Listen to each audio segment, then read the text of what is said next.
ഇങ്ങനെ പോലെ ഒരു കോച്ചിനെ കിട്ടുക എന്ന് പറഞ്ഞാൽ ഏത് ടീമിന്റെയും ഭാഗ്യം തന്നെയാണ്. ഹൈദരാബാദ് എഫ്സിയുടെ പരിശീലകനായിട്ടുള്ള താബോ സിംബോയെ കുറിച്ച് മലയാളി താരമായിട്ടുള്ള അലക്സ് സജി പറഞ്ഞിരിക്കുന്ന വാക്കുകളാണിത്. അലക്സ് സജി കേരള ബ്ലാസ്റ്റേഴ്സിന്റെ പ്രൊഡക്റ്റ് ആണ് എന്ന് നമുക്ക് വേണമെങ്കിൽ അവകാശവാദമൊക്കെ ഉന്നയിക്കാം. പക്ഷേ സജി കേരളത്തിലെ വേരുകളുള്ള താരമാണ് എങ്കിൽ പോലും ആള് ഒന്ന് മുളച്ച് പൊന്തി ഒരു കിടിലൻ ഔട്ട് പ്രോഡക്റ്റ് ആയി വന്നത് ഹൈദരാബാദിന്റെ കീഴിലാണ്. തായ്ബോ സിംബോ തന്നെയാണ് ആളിനെ വളർത്തിയെടുത്തത് എന്ന് നമുക്കിപ്പം ഉറപ്പിച്ച് പറയാൻ പറ്റും. ഈ അലക്സ് സജി ഇപ്പം ഹൈദരാബാദ് എഫ്സിയുടെ ക്യാപ്റ്റൻ കൂടിയാണ്. താരത്തിന്റെ കോൺട്രാക്ട് എക്സ്റ്റെൻഡ് ചെയ്യാൻ ഹൈദരാബാദ് വളരെ അധികം ശ്രമങ്ങളൊന്നും നടത്തേണ്ടി വന്നില്ല. വൈകാരികമായിട്ട് അലക്സ് സജിയോടൊപ്പം ചേർന്ന് നിൽക്കുന്നത് കൊണ്ട് തന്നെ സജിക്ക് ഹൈദരാബാദിനോടൊപ്പം കോൺട്രാക്ട് എക്സ്റ്റെൻഡ് ചെയ്യുന്നതിന് വളരെ വലിയ ബുദ്ധിമുട്ടൊന്നും ഇല്ലായിരുന്നു. മറ്റ് പല ക്ലബ്ബുകളും സജിയെ നോട്ട് ഔട്ട് ഉണ്ടായിരുന്നു. ഈ ചെറിയ പ്രായത്തിൽ തന്നെ ഇത്രയധികം പ്രതിരോധ മികവ് കാണിച്ച് ഒരു ജിങ്കൻ ലെവലിന് അപ്പുറത്തേക്ക് ഉയരാൻ കഴിയുന്ന താരമെന്ന് സജി ഇപ്പോഴും പലരും വിശേഷിപ്പിക്കുന്നുണ്ട്.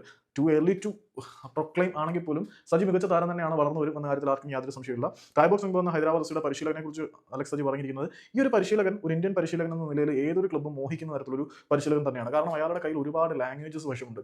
ഇന്ത്യ എന്ന് പറയുന്ന 28 സംസ്ഥാനങ്ങളിലായിട്ട് പടർന്ന് പന്തലിച്ച് കിടക്കുന്ന ഈ വിശാലമായ മഹാരാജ്യത്ത് വിവിധ ഭാഷകൾ സംസാരിക്കുന്ന ആളുകളുണ്ട്. ഇവരോടെല്ലാം ഇന്ററാക്ട് ചെയ്യാൻ ഈ ഒരു താരത്തിനെ കൊണ്ട് കഴിയുന്നുണ്ട്. ഈ ഒരു പരിശീലകനും താരങ്ങളും തമ്മിലുള്ള കമ്മ്യൂണിക്കേഷൻ വളരെയധികം ദൃഢമായിരിക്കണം എന്നുള്ളത് മസ്റ്റാണ്. വിവിധ ഭാഷകൾ കൈകാര്യം ചെയ്യാൻ അറിയുന്നത് കൊണ്ട് തന്നെ തായ്ബോ സിംബോയ്ക്ക് താരങ്ങളുമായിട്ട് ആശയവിനിമയം നടത്താൻ എളുപ്പമാണ്. അദ്ദേഹം പിന്നെ താരങ്ങളെ വളരെ നല്ല രീതിയിൽ കെയർ ചെയ്യുന്നുണ്ട്. ജൂനിയർ പ്ലെയർ ആയാലും സീനിയർ പ്ലെയർ ആയാലും എല്ലാവർക്കും വേണ്ട ബഹുമാനം അദ്ദേഹം നൽകുന്നുണ്ട്. അതിനോടൊപ്പം വേണ്ട നിർദ്ദേശങ്ങൾ നൽകുന്നുണ്ട്. ഈ ഒരു ടീമിലെ എല്ലാവരുമായിട്ടും വളരെ മനോഹരമായിട്ട് ബന്ധം സ്ഥാപിക്കുകയും അവരോടെല്ലാം അവരുടെ മദർ ടങ്ങിൽ തന്നെ കമ്മ്യൂണിക്കേറ്റ് ചെയ്യാൻ ശ്രമിക്കുകയും ചെയ്യുന്ന പരിശീലകൻ ടീമിന്റെ അറ്റ്മോസ്ഫിയർ തന്നെ നന്നായിട്ട് മെയിൻറ്റെയിൻ ചെയ്ത് കൊണ്ടുപോകും എന്നാണ് അലക്സ് സജി KL നൽകിയ അഭിമുഖത്തിൽ പറഞ്ഞത്.